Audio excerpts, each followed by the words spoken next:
जय मसीह की। स्वागत करते हैं अपने YouTube चैनल पे।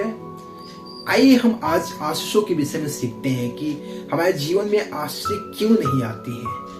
कई बार अपने जीवन में खूब हार्डवर्क, खूब सारा मेहनत, खूब काम करते हैं कि अपने जीवन में इन आशीषों को पा ले, ये वाला चीज आ जाए, ये वाला चीज बन जाए। लेकिन उसके बाद भी, खूब मेहनत करने के बाद भी, खूब काम करने के बाद भी आशीष क्यों नहीं आती है, क्यों नहीं रहती है जीवन में। आइए देखते हैं लूका सुसमाचार उसका 5 अध्याय।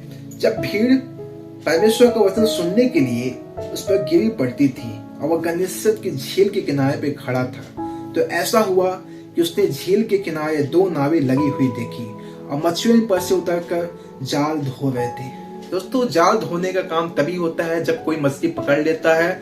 मछली पकड़ने के बाद जो है अक्सर मछुआरे जो है जाल धोते हैं। और इस जगह पर भी ऐसा हो रहा है, लिखा आगे, उन 9 में से एक पर जो सैमोन की थी चढ़कर उसने उससे विनती की कि किनारे से थोड़ा हटा ले चले। तो वह बैठकर लोगों को नाव पर से उपदेश देने लगा।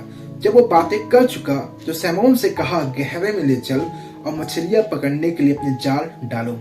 सैमोन ने उसको उत्तर दिया, हे स्वामी, हमने सारी रात मेहनत की और कुछ न पकड़ा, तो अभी तेरे कहने से जाल डालूंगा। पतरस की ये बात बड़ी अच्छी लगती है कि पतरस ने यीशु मसीह से कोई भी क्वेश्चन, कोई भी सवाल नहीं किया, बस कहा कि प्रभु तेरे कहने से जाल डालूंगा। पतरस कह सकता था, प्रभु हम मछली पकड़ने में एक्सपीरियंस है, हमने सारी रात मेहनत की, हमें पता है कि मछली कब आती है, किस समय ऊपर आती है, कब मछली पकड़ना चाहिए। यीशु मसीह से कह सकता था, अपनी बुद्धि का, अपने समझ का सहारा ले सकता था। लेकिन तो उसने यीशु मसीह से एक भी सवाल, एक भी क्वेश्चन नहीं किया, पर यीशु मसीह की बातों को माना। लिखा है, जब हम पढ़ते हैं, यीशु मसीह की बातों को जब पतरस ने माना तो ऐसा हुआ, जब उन्होंने ऐसा किया तो बहुत मछलियां घेर लाए और उनके जाल फटने लगी। इस पर उन्होंने अपने साथियों को जो दूसरी नाव पर थे संकेत किया कि आकर हमारी सहायता करो।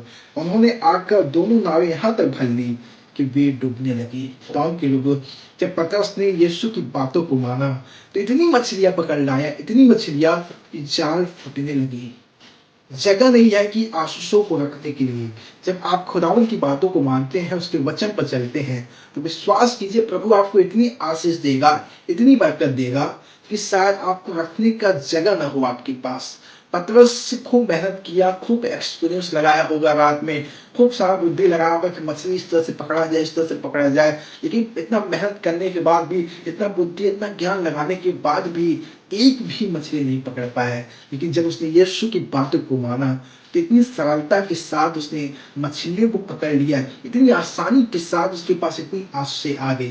खुदावन के लोगों, जब आप खुदा की बातों को मानेंगे, जब प्रभु के वचन को मानेंगे और उसकी बातों पर विश्वास करेंगे और कहे वचन पर चलेंगे, तो आप इतनी आशीषित होंगे, इतनी आशीषों को पाएंगे कि आपके पास जगह नहीं होगा।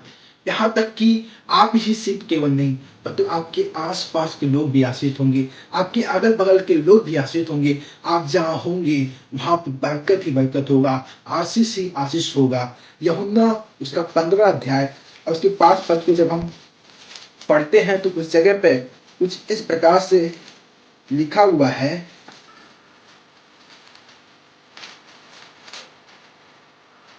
मैं दाखलता हूँ, तुम डालियां हो, जो उसमें बना रहता है और मैं उसमें, वह बहुत फल फलता है, क्योंकि मुझसे अलग होकर तुम कुछ भी नहीं कर सकते। दोस्तों, अगर आपको लगता है कि मैं प्रभु से अलग होकर, प्रभु से अलग जाकर बहुत कुछ कर सकता हूँ, बहुत कुछ पा सकता हूँ अपनी बुद्धि से, अपनी ज्ञान से, अपनी समझ से, तो दिस इज इम्पॉसिबल, ये नहीं हो सकता।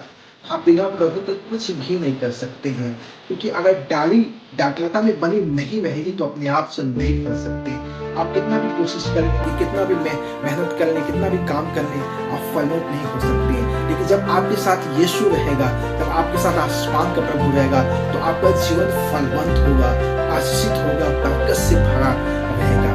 अपने परमेश्वर के वचन पर विश्वास कीजिए और उसकी बातों में बने रहिए, और जो उसका कलाम कहता है उसको निरंतर खाने।